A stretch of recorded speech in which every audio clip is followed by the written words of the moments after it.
Welcome to Techtastic, where we navigate the intersection of technology and business, uncovering innovations that redefine our world.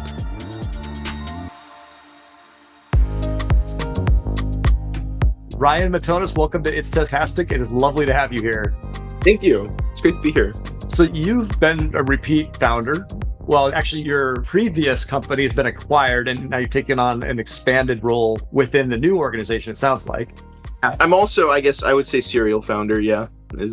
Oh, so you got both going for you. You're now living in a life of post-acquisition, but the first couple didn't get there, and then the last one did, and then now we're like rolling up, but yeah. I mean, that's an actual pretty typical story. Is very few people are successful in their first try. That would be an incredibly lucky, fortuitous thing, right? And later on, you figured out a couple the misses you made along the way that got you to the opportunity that you eventually were acquired for. And now you find yourself in a larger organization post-acquisition, and it's a fundamentally different world you live in, generally speaking, right? Yeah. Same industry, maybe even a lot of the same people, but at a much larger scale than the previous. Yeah. Even the things that do feel the same, like they're just completely more broken apart, and they're just like little bits and pieces, part of the bigger thing. I'm always curious about the post-acquisition, the technical integration side of it. Now, that might be because of what my company does, but I often found that you have two different cultures hitting. And going back, way back, we were, Emacs versus Vim, or tabs versus spaces. Like, there was holy wars about some very basic things within the tech space. Like, if you were an engineer, you were Emacs or you were VI Vim world, or you were tabs or you were spaces. And there was no meshing of those two. And whenever two tech organizations would come together, that battle would get fought all over again. And it's worse when you're also talking now about like cloud vendors. If you're AWS focused, or you're Google Cloud focused, or all the language choices you have, there's so many different ways for that clash to happen. So the first question I really have for you in that is, did you run into that? Is it something you're still fighting through? If so, and like, what has that been like as a founder and your child, like your baby being acquired by a bigger company? So maybe not in that exact way, because there was no technology department at LeadForce before the Lead Engine's acquisition. And there was really just a lack of like sales and marketing and everything else. And it was just like, they almost were kind of just made for each other. Nice. And that even goes back to the way that like Lead Engines was created and LeadForce was created. But there was still just like different ways of thinking about like whether or not you need systems for things, or like, oh my gosh, you're using all these tools that aren't integrated, or like you don't even have a like Google Analytics tracking pixel yet. It just seemed crazy to me, like as the tech person, right? But then of course I knew that I was missing so many other things that I hadn't built out on that end, because I had done it like through contractors, and I had relied on partners and like channel marketing and things like that. And it was still like mostly a solo operation when this happened. Lead Engines was, not LeadForce. Yeah, that's an interesting point. So you were a solo entrepreneur building out, and then you were acquired, and now you're part of a team. Yeah. Do you have founders and early entrepreneurs in your market? Who is your market, or in your audience? Oh yeah, like, the people here that want to hear this story? Oh yeah, very much so. Like that tends to be the principal people are their founders, or they're very early in startup. Yeah. Okay. Well, so the way I started Lead Engines, I'll tell this story. I think this is probably a more interesting one for them. Is I was just doing freelance development services, because I just knew that I wanted to be an entrepreneur and I wanted to meet people and like founders that were doing these things. And my buddy came to me with an idea where he was like, hey, I need to automate this process inside of my business, basically following this blog article, going through these different tools. And it sounded really easy. And I was like, okay, like I could build that. Like, what's your budget for this? And he only had like $1,500 for me to come build this and this dashboard. And then so I was like, well, we can do this for you. You don't really have enough budget. And then also like, what if you want to upgrade it? What if you need to maintain it? What if it breaks, right? It's like, so, hey, so how about this? How about I build it and I own it and I give you a lifetime license and I charge you exactly what you're expecting to spend, but then I'll maintain it. If it breaks, I'll upgrade it. I'll go sell it to other people. They'll pay me for upgrades. You'll have usage of it. It's the exact same thing that you were expecting without all these other like hidden things. So we did that. And it worked, right? And so it was like, I had my first customer, he paid $1,500 for it. So that was like market validation, because he had to go do his research to see if there was like a competing tool, something like that. Then I started selling it to other companies that did more or less the same thing. And then I found a really big reseller who ended up becoming an acquirer. So I think like and the conversation there was kind of just like, why are you guys even reselling my products? And they were just running cold email as a service for their clients. And they didn't really have a lot of IP, right? They were just buying a bunch of different tools and charging a fee and running it. And when you kind of do the numbers on like, here's how much it's worth when you sell an agency based on its earnings, and here's how much a SaaS company is worth, like here's how much equity you're creating inside your business, and then here inside your vendors, right? And it was like, well, mine's kind of like an all-in-one that does your thing. You're selling way more of it than I am. And it's like, if we kind of just put these things together, like, you know, it's a very different story. It's a better story, right? Yeah. It's like we're building this really valuable business together now, right? And so we did that, and it was a little slow going at first. It just wasn't quite the perfect fit, and it took probably like a year to get it like locked in. That's actually still pretty fast. Yeah, I guess it is. Yeah. And it's still getting better, right? It's still constantly getting better, and it's more niche. It's more dialed in. It looks completely different now. It is completely different now. It's even more of like an internal application now. Like, I think the lesson here for like tech founders, like we think so much about like the products. Like my story, it actually was more of just like the moves that I made. And it was like getting big channel partners. It was like reaching out to companies that like, so I made a tool that built lead lists. So I reached out to companies that did cold outreach automation. And I was like, hey, what happens if somebody has a great experience with your product and they run out of leads? Like they cancel, right? Like, so why not feature us in your marketing, right? So we got leads from that. They put us on their website, got leads from that. And that was actually how we met LeadForce, was they found us through one of those channel partners. It's smart on so many fronts. One piece of advice that I've repeatedly given to people is the closer you can be to the transaction, the better. And in the case of what you were doing and what LeadForce is doing as a whole, is you're helping your customer go towards the money and get closer to it. And that's always a win. Like if you can help them sell, even if they're only making a penny every time they do it, they'll just do it more often. Yeah. And as a startup, to be at the earliest portion of the discovery outreach of a like SaaS vendor, it's a great space to be in. But I also find though, I was in ad tech for quite a while. I was at AppNexus. AppNexus was acquired by AT&T, that whole mess. And it's gotten a lot more competitive, and there's a lot, you have to spend a lot of money now in ways that you didn't used to. Like if you could build the technology 20 years ago to manage it for yourself, it was far more cost effective to do that than it was to go find a vendor or buy somebody else's tool. But now you couldn't possibly build a tool yourself that was competitive because there's so much already in market, and it's already buying up the cheap advertising. It's already buying the, you know, where the data is cheap. So your only option is to pay for it. Yeah. Honestly, what's the best example of that? ChatGPT-4 is $20, and there's a freemium version. Right. Yeah. Why would I pay $20? Oh wait, it's terrifying when it's going to be $20. Right. All the SaaS people out there. Yeah, exactly that. Like you're now paying $25 for a bunch of experts, effectively. Yeah. How do you compete with that?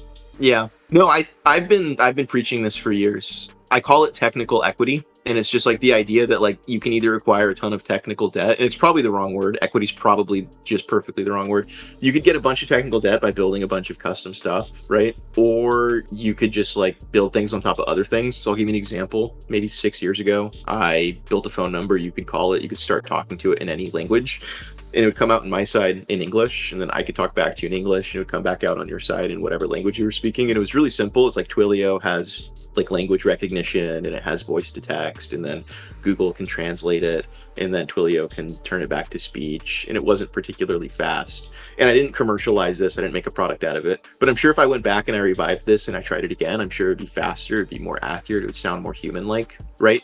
Because Twilio and Google have been pouring $1 billion, whatever, a week or something into this for the last 5 or 6 years, right? And I'm not even paying except for the usage, and I'm not using it, right? So it's like there's a lot of just these little things that you can do where it's like you leverage this, you leverage this, you leverage this, you leverage this. Especially like with what I was doing, I was a data aggregator, so it's like I was going to go build on top of all these other data products, and I just trusted they would get better, and they did, because that's their core business, right? They're going to get better. Well, it's interesting because one of the big problems that a large enterprise runs into is they've got a bunch of integrations that they've done. Their whole world is just integrations. But then they glued it together with custom systems. Yeah. And they're spending a massive amount of money just maintaining status quo. Yeah. It's weird because like the earlier phase you're at, the better the SaaS products tend to be for your use case. And then staying up to date, there are a lot more frequent releases. They're, I don't know, less breaking changes, I guess. But when you get into the enterprise space, you're talking like, I have to integrate with SAP. Well, great. So now you've got a $200 million change anytime anything happens. Yeah. Right.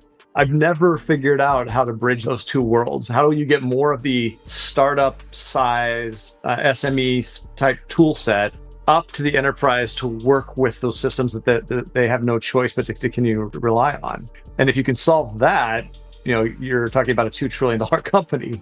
Yeah, I don't know. I think the GPT stuff is going to be kind of like the solution here, because it's going to become more and more able to understand what the heck people cobbled together.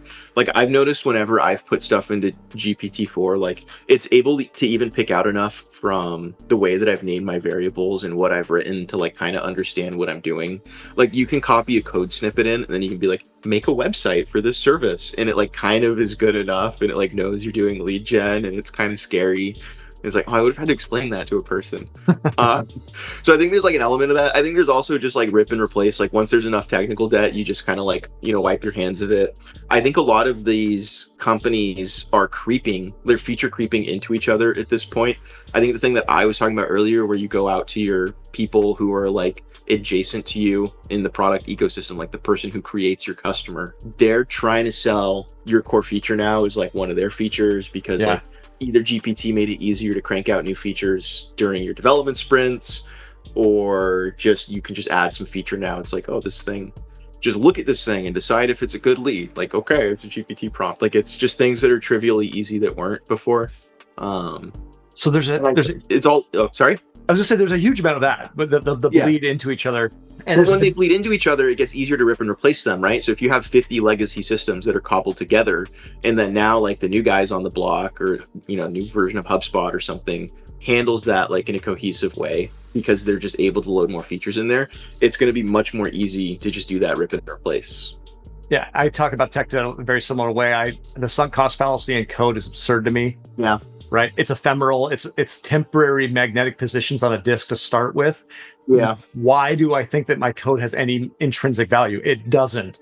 And so my own way of approaching that has always been like, I don't enhance, I just replace. I just rewrite it. Usually because it'll take me longer to reread what I wrote a year ago and figure out what the hell I was thinking than it will just to write the new thing anyway. And this guy's a lunatic problem. Yeah, that's exactly how my team thinks of me. He just goes in and erases everything and starts over. I'm like, it's just easier. ChatGPT can write the comments now. Honestly, I love that. That's my favorite. God, the code assisting tools like Copilot and all those, I don't personally use them. I have tried a couple times, but it's just easier for me to just write than it is for me to like have something making suggestions, because the suggestion just pulls me out of my flow. So I look over and I'm like, wait, what? Oh crap, what was I doing? Yeah, I mean, I think the best way to use it is like just little utility functions. Like, okay, I'm going to say is in US business hours, and like put it in this little file, and it's going to crap this thing out, or like a reformatter that's just some regex that I personally don't have the time or it's easy to write. Yeah, you're right though. Like at a certain point, like at 1,000, 2,000 lines, it just like starts making things up. And it's like, I don't know if you've gone down the rabbit hole of like telling it to define everything inside of files and then import those files and then reference back to the functions that you defined earlier and now define each file. Like you're copy pasting it all in. You're like, does this really work? But no, it doesn't. It gets close. It gets like really scary close. And then you don't have like that knowledge of the code to go debug it. You're just like, I don't know why it's broken. It all looks really good. I just wrote it and it's all teched out already. Yeah. Yeah. I don't know. It scares me. It's like, is it going to get exponentially better? Is it going to cap out? We'll see. No, I think it's perfect for MVPs. Like if you want to spin up 1,000 lines of code and then you get killed on the feature creep because just making it blue is, oh, that's 200 more lines. Not really, but right. Just anything kind of like that, oh, can you have it send me this notification and, run this alert and save this thing here? And it's like, okay, well, that's 10% of GPT's coding budget. Yeah, the feature creep piece is what stops it from being useful right now, but it's definitely a solvable problem. It's just that everybody was so focused on it writes code, and like, I don't care about that. That's the easy part. Like the hard part really is understanding what to write and how it connects to other things. That's it. So what you've been doing, though, with gluing together other tools is largely that. It's not like you wrote the core functionality for this tool or that tool. You just made them communicate to each other, which arguably is all modern software development is. Yeah, it's just libraries on libraries, and it's all maintained. There's this, what is that XKCD comic where there's that little sliver that's maintained by one guy in Ohio that makes less than minimum wage and does this full time, and the entirety of the internet runs on this library that solely he maintains. The Core.js guy. I think he's in Russia though. It's a fascinating moment in time because we're transitioning from one paradigm of technology and like the wizards of the technology world being the people that could code, but more so it was that about they were able to understand how things would talk to each other, into like, well, $25 a month, I have a tool that can do it for me and it can replace 100 of you on the coding part. We're still missing the context part. So now you have something more like a prompt engineer that's going to be the modern equivalent of a software engineer. But that's also just a moment in time. The transition to the next thing, which is it all kind of what's the business criteria? What's the business need? Oh, that thing upgraded, I got to upgrade. And patch, and it broke something else, I've got to fix that. Like that self-healing version of it, that can't be that far away. Oh, I think the end game here is that your buddy that has an app idea just goes to a website and he just tells it his app idea, and the website just makes his app. And what would even be the point of the app though? Because at that point, it's right? Software, because then AI can just do anything at that point. Like it's abstract what its capabilities are, and you don't need websites. I've actually kind of thought about that a lot too, and like that, even going back to your previous question about SaaS, like I guess Microsoft, you can just have its AI query all of your data if you give it API access to everything, and it can go, hey, did somebody from our company talk to these people? And like it just goes and finds like, oh, here's this transcription from this Google Meet, or not Google Meet, Teams Meet is what it would be. And it's scary. Yeah. And it's like you could have just on demand, okay, make me a widget so that I can do that. But what would you do with the widget, right? Like, right. What would be the point what would be the point of you doing it either? Right. Yeah. Okay, go solve this thing. Like go. Like at some point, it's like the market sets the requirements for the business. You need to grow at 10%. Yeah. The discovery of what you need to do to grow at 10% over the 18 months that market demand is going to put pressure on your stock is something that's quantifiable, right? Yeah. So you can sit down and say, okay, well, I can actually build a tool that figures out what the roadmap for a company is. And then I could build another tool that takes that and breaks it down into discrete requirements for the business. And if I get the requirements for the different parts of the business, then I can write discrete little systems that could do the same thing with that and break that down further. And so it got to the point where it's like, the market wants your company to grow at 10%. This is what you do. And it's a self-fulfilling machine that just sits there and runs itself. Like there's no need for humans. The reason I say it that way, or the way I think about it, is when we're writing software, all we're doing is automating something that used to be done by humans in some form. In some places, we're automating the automation of another automation. But down that rabbit hole, there was a person at one point. The end state of AI, where we're going with it, is that AI is just a much better interface to the technology for needs. And if you can take the human out of it, which a business doesn't really have a need for humans, the humans are just there, then what's the point? Like, what do we do? What is the future of human work if that is even possible? Because that's going to be the most efficient business to run, which gives it absolute ability to drive down cost. Yeah. There's an end game there that doesn't look good for people unless we figure something out. No, I mean, I think it's pretty obvious what's going to happen. You've got a bunch of people, their job is basically using Google Sheets, PowerPoint, there's things like that, right? That are all owned by the companies that make the super AI, right? You see what I'm getting at here? Yeah. Are we just batteries? Like we're just batteries. Yeah. No, there'll be a time where it's like our dexterity, and it's like there's some calculation where it's like we could make a specialized robot to do this thing. And it's like, oh, but then there's going to be some curve there. What is it called? The transistors keep getting smaller and smaller. Moore's law for just like what robots are going to be able to do for labor. Like that'll probably be a thing. I think that's another one's coming very rapidly too. Some of the demonstration bots I've seen in the last week are like, I don't understand the need for the human in a whole bunch of manual jobs today. Yeah. And it's not that I don't value the people. I'm not suggesting that at all. I'm saying that like in the case of a business need, it is cheaper to pay for new robots than it is to continue to pay salaries for a human already in a lot of places. McDonald's doesn't have people filling drinks and hasn't for a long time because it's much cheaper to automate that. Well, what happens when that's also true of flipping the burger and putting it on the bun and doing all those? There won't be people doing that. Self-driving vehicles. It's been true for a little while that there are, for certain routes with trucks, you can have the vehicle drive it. You don't need a person there. Yeah. How many jobs is that? Like, as you go down and look at a lot of the stuff that people do, construction, a lot of the roles in construction, I can actually, there are robots already that'll do a better job than the human would. Yeah. So the dexterity part is true for now in some cases, but the one that I just saw yesterday, the bot was able to do the cup stacking thing. Yeah. Faster than any human can. Yeah. That's pretty scary, actually. I don't know. Maybe it'll be something we just completely aren't expecting. Like maybe somebody will give GPT-5 a Bitcoin wallet and like access to like the financial exchange or something. And it's just like, it won't be like a labor thing. It'll be like AI just sucked all the money out of the economy and just is gone. It's like the South Park banker, just all it's gone. It's like AI has 10 million Bitcoins and there's like 1 million left that are shared by people. Nobody even knows who owns the AI. Like, just if we're throwing crazy predictions out here. Well, but I think it's interesting to play out in your head that rabbit hole, because then you can say, okay, what am I doing to prepare for it?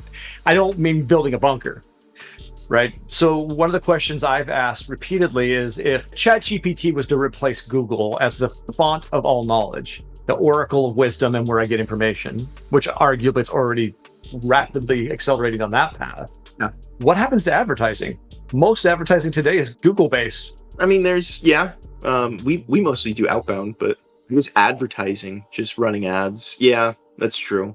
But the purpose of advertising doesn't go away. As a business, I need customers to find out about my brand. If I'm trying to increase the, like with the Nike, I always said that like Nike doesn't make better shoes. They just make you feel better about buying their brand. Yeah. Right. That's true of most brands. What happens when I can just ask who makes the best shoe and I get the response of the actual quality or the thing I'm asking for? You get idiocracy is what it's at that point. You have people just Neuralinking it just straight into there, just thinking, they think what is the best shoe and just here you go. Buy Nikes. Yeah. Hey. It's already on your feet. You already bought them. You bought them a month ago because we knew you needed them or wanted them. We knew you needed them. You got Nikes and Amazon. It's like cash on demand, and you're like, I guess. There was a joke ad a while back. I don't remember what the heck it was, but it was instead of next day delivery, it was prior day delivery. Prior day delivery. No, it'll be cold COD. Just unsolicited, they'll show up at your door with cash on demand sales, and you'll just, okay, I guess I really do need this. That's not a bad idea. That's a terrible idea, but somebody's going to do it. Don't worry. Yeah. So Ryan, I've gone down a weird rabbit hole with you and asked you a bunch of questions that have nothing to do with your business and what you're out there doing. Maybe it should, but yeah, no, go on. I was going to say, like, I find lead gen and the space that you're in to be very, like, it's very important to my business to be able to get, like, how do we get the right audience looking and seeing what we're offering and how do we get it out to them?